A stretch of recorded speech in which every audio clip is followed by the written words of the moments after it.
ಭಾರತಿ ಅರುಣಾಳನ್ನು ಕರೆದುಕೊಂಡು ದೇವರ ಕೋಣೆಗೆ ಹೋಗಿ ಪೂಜೆ ಮಾಡಲು ಹೇಳಿದ್ದರು. ಆಕೆ ಅತ್ತೆ ಹೇಳಿದಂತೆ ದೀಪ ಹಚ್ಚಿ ಪೂಜೆ ಮಾಡಿದ ಅನಂತರ ಅವಳನ್ನು ತಮ್ಮ ರೂಮ್ಗೆ ಕರೆದುಕೊಂಡು ಹೋಗಿ ಬಟ್ಟೆಯನ್ನು ಬದಲಿಸಲು ಹೇಳಿದ್ದರು.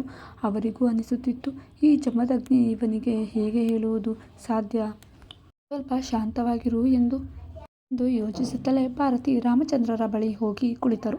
ಅಲ್ಲರಿ, ಇದೇನು ಸಾಗರ ಹೀಗೆ ಆಡಿದ್ರೆ ಹೇಗ್ರಿ ಮುಂದಿನ ಬದುಕು, ಪಾಪ ಈ ಚಿಕ್ಕ ಹುಡುಗಿ ಅವನೆದುರು ಹೇಗೆ ನಿಲ್ಲುತ್ತಾಳೆ ಗೊತ್ತಾಗ್ತಿಲ್ಲ ಕಣ್ರಿ ಎಂದಾಗ, ಹೌದಲ್ವಾ, ಇವಾಗ ನಿನಗೆ ಈ ವಿಚಾರ ತಲೆಗೆ ಬರ್ತಾ ಇದೆಯಾ ಹೇಳು.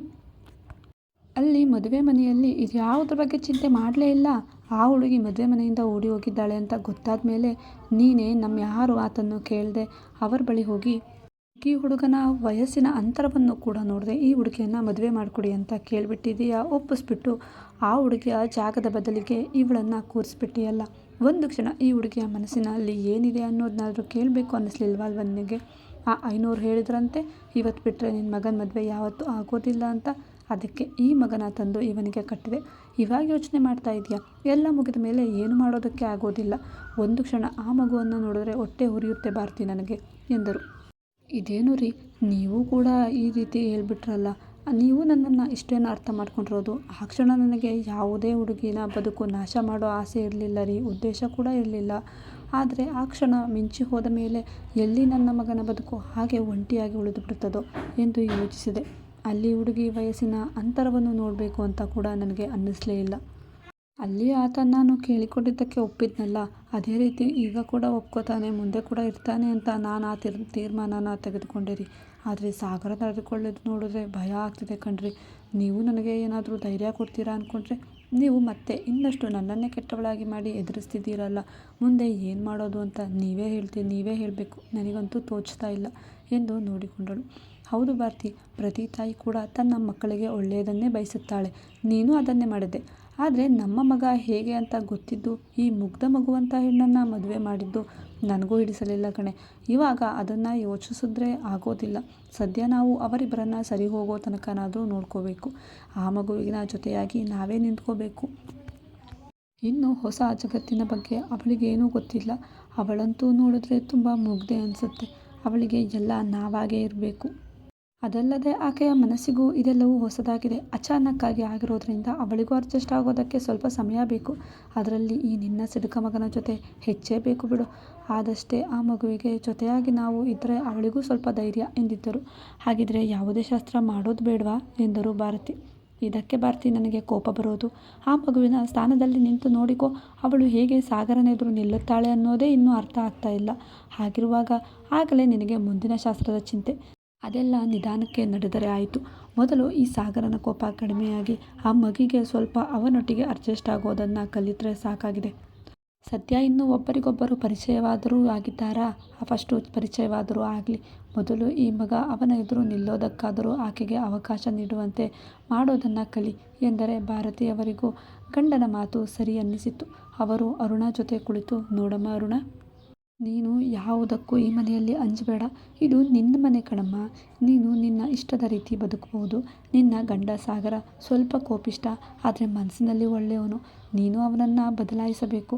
ನಿನ್ನ ಅಕ್ಕ ಹಾಗೆ ಮದುವೆ ಮನೆಯಲ್ಲಿ ಮಾಡಿದ ಅವಮಾನದಿಂದ ಅವನು ಅಷ್ಟು ಕೋಪ ಮಾಡ್ಕೊಂಡಿದ್ದಾನೆ ಕಣಮ್ಮ.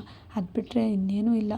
ನಿನಗೆ ಏನು ಬೇಕಂದ್ರೂ ಏನು ಕೇಳಬೇಕು ಅಂದರೂ ನೀನು ಧೈರ್ಯವಾಗಿ ನನ್ನ ಹತ್ರ ಕೇಳು, ಹೆದರಬೇಡ. ಸಾಗರ ನಡೆದುಕೊಂಡಿದ್ದು ನೋಡಿ ಭಯ ಪಡಬೇಡ ಎಂದು ಹೇಳಿದ್ದರು. ತನ್ನಮ್ಮ ಬರುವಾಗ ಹೇಳಿದ್ದ ಪ್ರತಿಯೊಂದು ಮಾತನ್ನು ಅಣುವಾಗಿ ಕೇಳಿಸಿದ್ದರಿಂದ, ಎಲ್ಲರಿಗೂ ಹೊಂದಿಕೊಂಡು ಹೋಗಲು ಹೇಳಿದ್ದರಿಂದ ಅವಳು ಎಲ್ಲ ಮಾತಿಗೂ ಸರಿ ಸರಿ ಎಂದು ತಲೆ ಆಡಿಸಿದ್ದಳು. ಸಾಗರನಿಗೆ ಊಟ ಮಾಡಲು ಕರೆದಿದ್ದರು ಭಾರತಿಯವರು. ಆದರೆ ಅವನು ನಿರಾಕರಿಸಿದ್ದ. ನಂತರ ಅಪ್ಪ ರಾಮಚಂದ್ರ ಅವರು ಕೇಳಿದಾಗ, ಬೇಡ, ಮಧ್ಯಾಹ್ನದ ಊಟವೇ ನನಗೆ ಅರಗಿಲ್ಲ, ನೀವೇ ಚೆನ್ನಾಗಿ ಮಾಡಿ, ನಿಮ್ಮ ಹೊಸ ಸೊಸೆಗೂ ಮಾಡಿಸಿ ಎಂದು ಹೇಳಿದ್ದ. ಅವರು ಇವನದ್ದು ಇದ್ದೇ ಇದೆ ಎಂದು ಗೊಣಗಿ ಹೋಗಿದ್ದರು. ಅರುಣ ಭಾರತಿಯ ಒತ್ತಾಯಕ್ಕೆ ಸ್ವಲ್ಪ ಊಟ ಮಾಡಿದ್ದಳು. ನಂತರ ಭಾರತಿಯವರೇ, ಹೋಗು, ಅದು ನಿನ್ನ ರೂಮ್ ಎಂದು ಸಾಗರ್ ರೂಮ್ ತೋರಿಸಲು ಅರುಣ ನಡುಗುವ ಕಾಲುಗಳಲ್ಲೇ ಹೋಗಿದ್ದಳು. ಯಪ್ಪ, ಅವರನ್ನು ನೋಡಿದರೆ ಭಯ ಆಗುತ್ತೆ. ಇನ್ನು ಅವ್ರ ಜೊತೆ ರೂಮ್ನಲ್ಲಿ ಹೇಗಪ್ಪ ಇರೋದು ಎಂದುಕೊಂಡು ಹೋದರೆ ರೂಮ್ ಬಾಗಿಲು ಮುಚ್ಚಿತ್ತು. ಮೆಲುವಾಗಿ ಬಾಗಿಲು ಬಡಿದಿದ್ದಳು ಅರುಣ. ಯಾವುದೇ ಉತ್ತರ ಬರದಿದ್ದಾಗ ಸ್ವಲ್ಪ ಜೋರಾಗಿಯೇ ಬಾಗಿಲು ಬಡಿದಿದ್ದಳು. ಯಾರು ಎಂಬ ಸಾಗರು ಒಳಗಿನಿಂದ. ನಾನು ಅರುಣ ಎಂದಳು ನಡುಗುವ ದನಿಯಲ್ಲಿ. ಯಾವರುಣ, ಇಲ್ಲಿಗೆ ಯಾಕೆ ಬಂದೆ? ನೀನು ನಿನ್ನ ಅತ್ತೆ ರೂಮ್ಗೆ ಹೋಗು, ಅವರಿಗೆ ನೀನು ಅರ್ಜೆಂಟಾಗಿ ಬೇಕಿದ್ದಿದ್ದು, ಹೋಗು ಎನ್ನಲು ಅರುಣ ಏನು ಮಾತನಾಡುವುದು ತಿಳಿಯಲಿಲ್ಲ. ಆಗಲೇ ಎಲ್ಲರೂ ತಮ್ಮ ತಮ್ಮ ರೂಮ್ ಸೇರಿದ್ದರು. ತನ್ನ ಬ್ಯಾಗ್ ಮೇಲೆ ಸಾಗರ್ ರೂಮಿನ ಬಾಗಿಲಲ್ಲೇ ಕಾಯುತ್ತಾ ಕುಳಿತರೆ ಸಾಗರ್ ದೀರ್ಘ ಪ್ರಯಾಣದಿಂದ ದಣಿದು ಮಲಗಿಬಿಟ್ಟಿದ್ದ. ಅರುಣ ಕೂಡ ಅದೇ ಬ್ಯಾಗ್ ಮೇಲೆ ತೂಗಡಿಸುತ್ತಾ ಕುಳಿತಿರಲು ಆಗಲೇ ಮಧ್ಯರಾತ್ರಿಯಾಗಿತ್ತು. ರಾಮಚಂದ್ರರು ನೀರು ತೆಗೆದುಕೊಳ್ಳಲು ಆಚೆ ಬರಲು ದಾರಿಯಲ್ಲೇ ಕೂತು ನಿದ್ರಿಸುತ್ತಿದ್ದ ಸೊಸೆ ಕಂಡು ಮನಸ್ಸು ಮರುಗಿತ್ತು. ಜಗ್ಗಲ್ಲೇ ಇಟ್ಟು ಸೊಸೆ ಬಳಿ ಹೋಗಿ, ಅರುಣ, ಏನಾಯ್ತಮ್ಮ, ಇಲ್ಯಾಕೆ ಮಲಗಿದ್ದೀಯಾ ಎಂದು ಕೇಳಿದರು. ನಿದ್ದೆಗಣ್ಣಿನಲ್ಲೂ ತಡವಡಿಸಿದ್ದಳು. ಅದು ಎನ್ನುವವಳ ಮಾತು ಮುಂದುವರಿಯೋದಕ್ಕೂ ಮೊದಲೇ, ನೋಡಮ್ಮ ಅರುಣ, ನೀನು ಹೀಗೆ ಮೆತ್ತಗಿದ್ರೆ ಆಗೋದಿಲ್ಲ.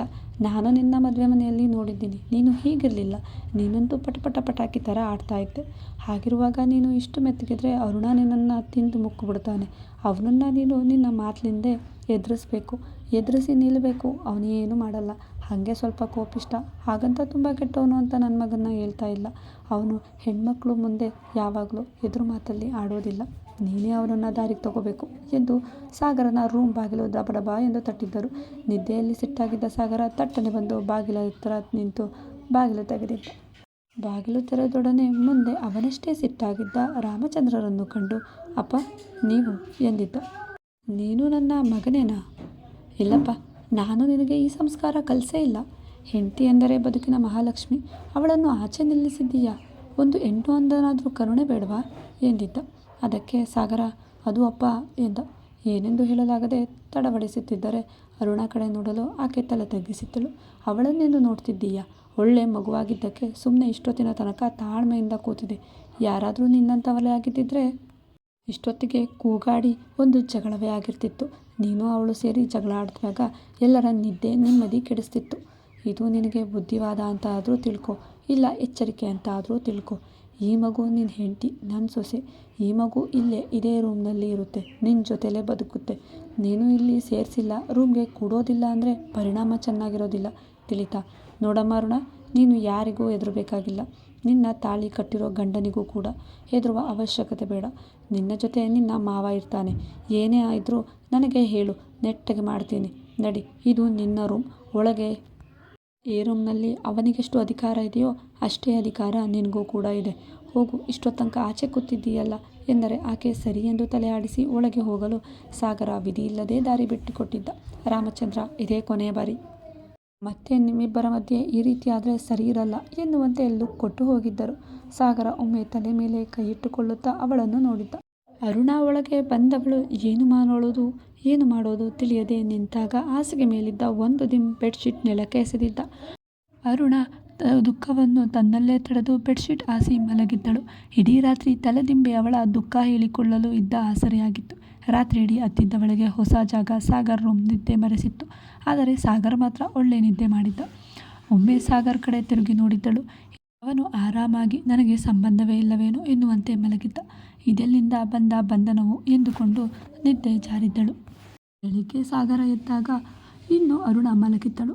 ಅವನು ಒಮ್ಮೆ ಅವಳ ಕಡೆ ಕಣ್ಣಾಡಿಸಿ ಮತ್ತೆ ವಾಶ್ರೂಮ್ ಕಡೆ ಹೋಗಿದ್ದ. ಸ್ನಾನ ಮುಗಿಸಿ ಸೊಂಟಕ್ಕೆ ಟವಲ್ ಕಟ್ಟಿ ಬಂದವನಿಗೆ ಆಗಷ್ಟೇ ಎದ್ದು ಬೆಡ್ಶೀಟ್ ಮಡಚುತ್ತವ ಕಂಡಿದ್ದಳು ಅರುಣ. ಆಕೆಯು ಅದೇ ಸಮಯಕ್ಕೆ ತಿರುಗಲು ಇಬ್ಬರು ಮೊದಲ ಬಾರಿಗೆ ಮುಖ ನೋಡಿಕೊಂಡಿದ್ದರು. ಅರುಣ ತಕ್ಷಣ ಕಣ್ಣು ಮುಚ್ಚಿಕೊಳ್ಳುತ್ತಾ, ಸಾರಿ ನನಗೆ ಗೊತ್ತಾಗಲಿಲ್ಲ ಎಂದರೆ ಅವನು ತಕ್ಷಣ ಕ್ಲೋಸೆಟ್ ರೂಮ್ ಸೇರಿದ್ದ.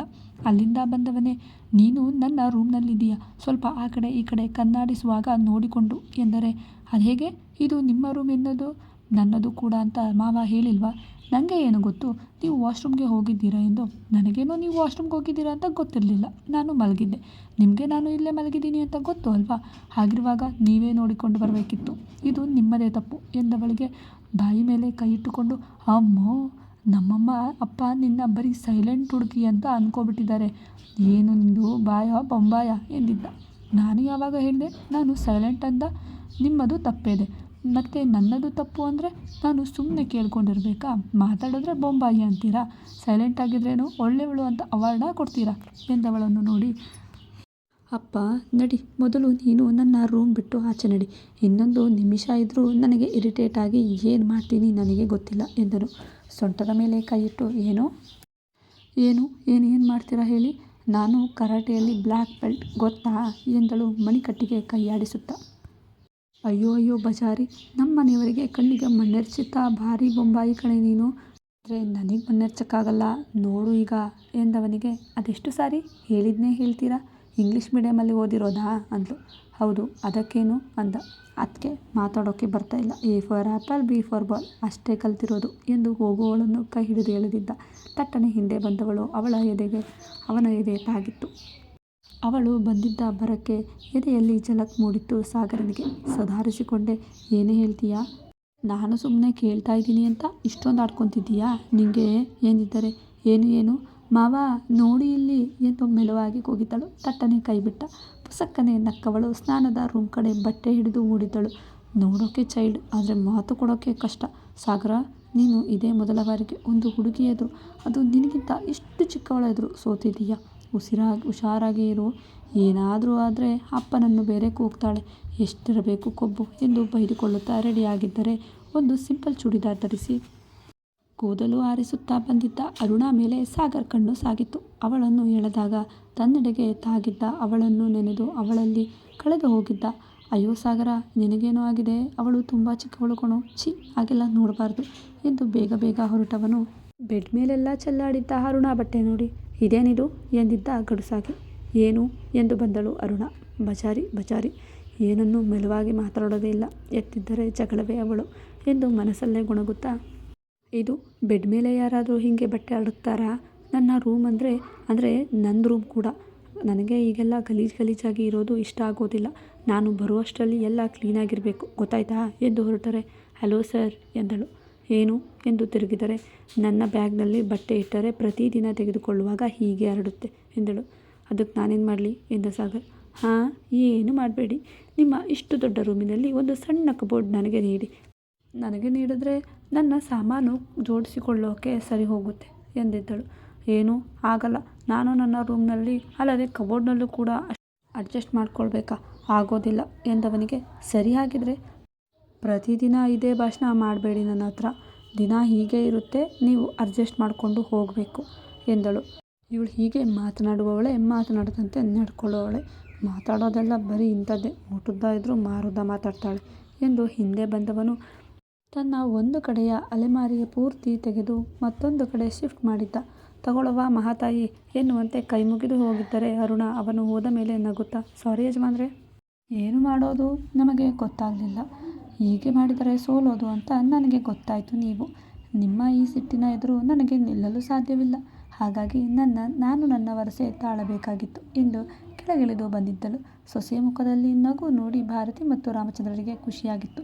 ಶ್ರುತಿ ಇದೇನು ಇಷ್ಟು ಲವಲವಿಕೆಯಿಂದ ಇದ್ದಾಳಲ್ಲ ಎಂದುಕೊಂಡರೆ ಸಾಗರ್ ಅವಳನ್ನೇ ಗುರಾಯಿಸಿ, ಚೋಟ್ ಮೆಣಸಿನ್ಕಾಯಿ ಅದರಷ್ಟೇ ಖಾರ, ಸುಮ್ಮನೆ ತಿಂಡಿ ತಿಂದು ಹೋಗೋಣ ಎಂದುಕೊಂಡು ತಿಂಡಿ ತಿಂದು ಹೋಗಿದ್ದ.